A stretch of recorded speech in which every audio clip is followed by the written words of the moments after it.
If any man among you seems to be wise in this world, let him become a fool, that he may be wise, Saint Paul said.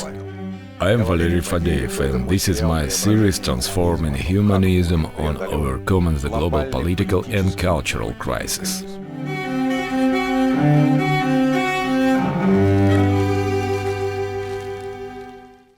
This is the story of the Dominican friar Savonarola. Essentially, Savonarola ruled Florence for several years in the late 15th century. The friar patiently castigated human vices. He condemned people living in the very rich and prosperous cities of the northern Italy in Florence for no longer living their lives according to Christian commandments. Many people in those cities were swept away with Savonarola's ideas, those the regular people, wealthy people and artists alike. At that time, Florence alone was home to dozens of brilliant artists. Savonarola rebuked the Vatican too. He rebuked it for condoning those weaknesses and human vices instead of combating them and guiding people toward the truth. Savonarola is believed to be a forerunner of Luther, that very same Luther who spearheaded the church reform that was essentially a church schism. One of the rebukes Savonarola directed at the Vatican was that it focused too much on arts and forgot the Lord, whom the Vatican should celebrate in its churches. In one of Savonarola's sermons, he says that Rome is Babylon. Instead of instilling basic Christian precepts into people, prelates devote themselves to poetry and eloquence. You will find them reading Horace, Virgil and Cicero, and some more vivid picturesque quotes directed against artists. You worship Moloch. Moloch is your king and your prince is the devil. You dedicated my temple and my churches to your god Moloch, so says the Almighty. Look at how they conduct themselves in Florence. Mothers take their unmarried daughters to cathedrals. They are dressed for display to appear as nymphs. You artists paint images in churches and they look like this or that woman.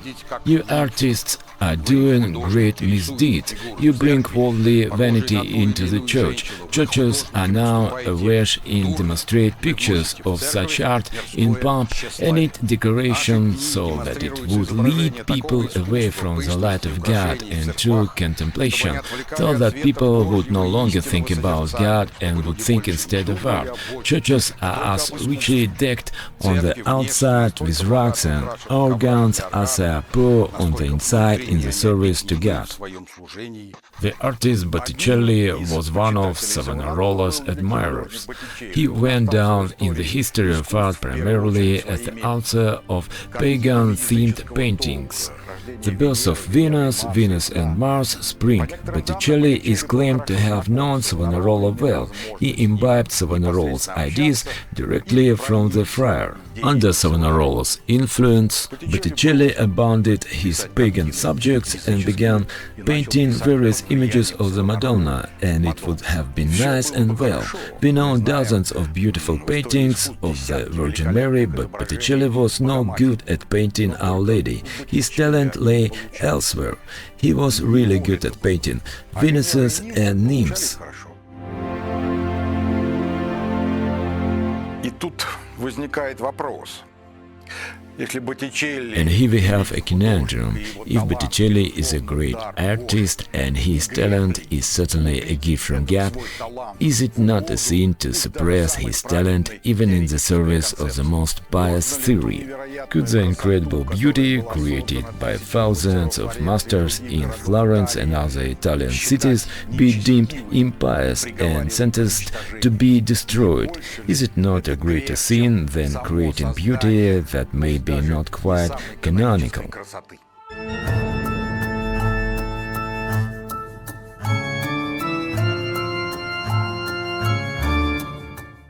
Savonarola attempted to put an end to the new life in Florence.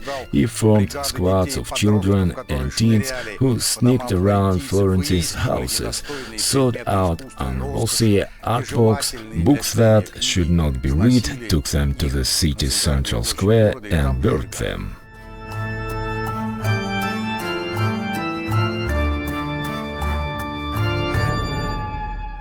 truth be told, many people in Florence embraced Savonarola's ideas and personally brought unworthy objects to be burned. Savonarola lasted only 4 years. In 1498 he was strangled and his body was burned at the very central square in Florence. The works of art had been burnt before. Savonarola fell victim to this new ideological power, but the Catholic Church succeeded in welcoming art into its fold. We all know the amazing beauty of the Vatican's palaces. Also, this grandeur no longer was celebrating the glory of God, but the glory of the Holy See.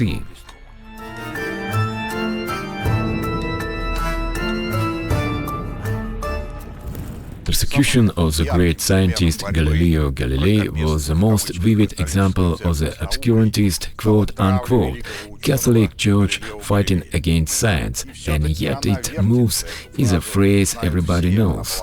Galileo said it at his trial by the Inquisition, where he recounted his claim that the Sun and not Earth is at the center of the universe and that Earth revolves around its axis, producing day and night. This phrase became a symbol of academic free thinking.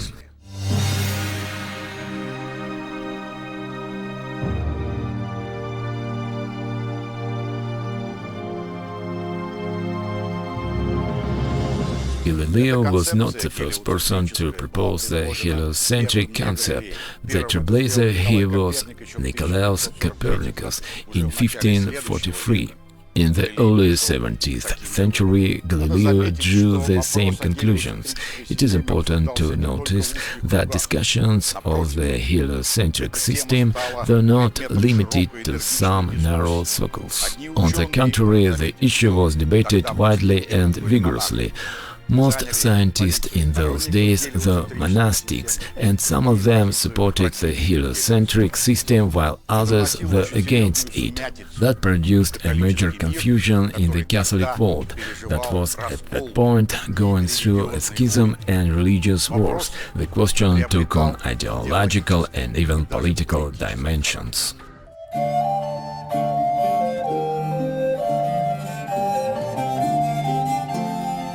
In such a situation, the Holy See could not just close its eyes to the claims made by Galileo, one of the most prominent scientists of the time. The matter went to Roberto Cardinal Bellarmino, the then head of the Inquisition. A popular misconception presents Galileo's dramatic story as a tale of stupid churchmen who did not know the first thing about science and stamped out all the new discoveries, because they thought them to be heresies and falsehoods. They also ground Galileo into dust without even trying to understand the essence of his discovery. This is indeed a misconception, a myth invented by enemies of the church and religion. Cardinal Bellarmino was one of the leading theologians of his time. He was a very smart person interested in scientific achievements, and he certainly understood that the system proposed by Galileo most likely provided a correct description of the universe. The crux of the matter lay elsewhere. How does one recognize this new model of the universe if Scripture says one thing about the world and science another? How does one convince millions of believers that this is the correct model, particularly given that most of them are illiterate? Crucially, how does one resolve the contradictions between Scripture and scientific books? How does one recognize this new model of the universe if Scripture describes the universe in an entirely different way? How does one explain to millions of believers who are simple folk that the world is built along different lines than the ones described in the Holy Writ? That will beget doubt. These believers will say that if the world, stars, the sun and planets are arranged otherwise than Scripture says, then maybe Scripture is wrong in other ways too, and the events described therein are false.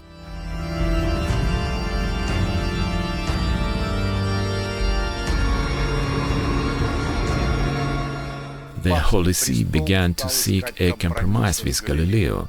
The heliocentric system was to be called a scientific hypothesis that does not refute biblical concepts of the universe. Remain in the realm of pure science and we will leave you alone.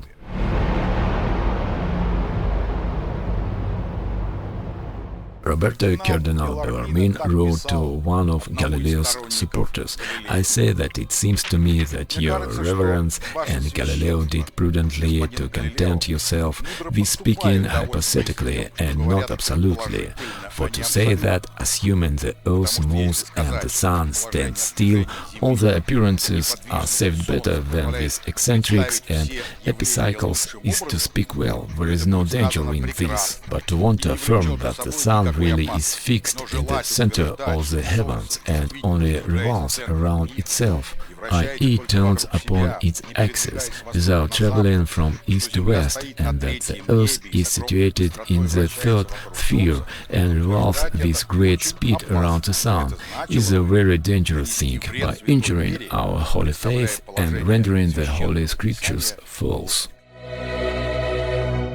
Bellarmino points a way out of this predicament. People have no concern for epicycles, eccentrics, for some new astronomic model, remain within the realm of science, astronomy, the realm of pure mathematics, do not stir the public opinion, and the Church will have no grievance against you.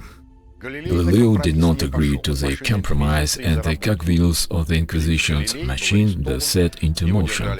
The great Galileo was arrested, imprisoned, a snitch was placed in his cell, he was regularly interrogated. The 70-year-old scientist was reportedly tortured, although it was never confirmed. Finally, he was made to publicly renounce his claims by signing and reading out to the court of the Inquisition a letter of abjuration.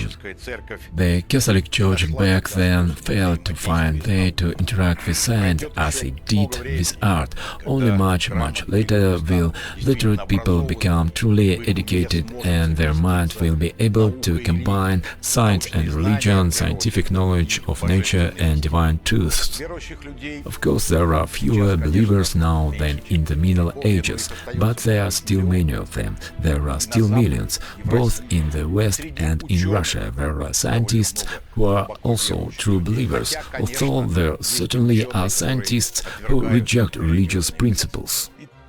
Back then, in the 17th century, a synthesis of science and the Church failed to materialize. Moreover, science in the West developed largely because the Church had been pushed into the fringes of public life. However, the task of such a synthesis of the profane and sacred seems to become topical today. It does not mean that priests will order scientists about telling them what research to conduct. No, we are talking about a synthesis transpiring in the realm of worldview about a more subtle and complex understanding of nature and social life.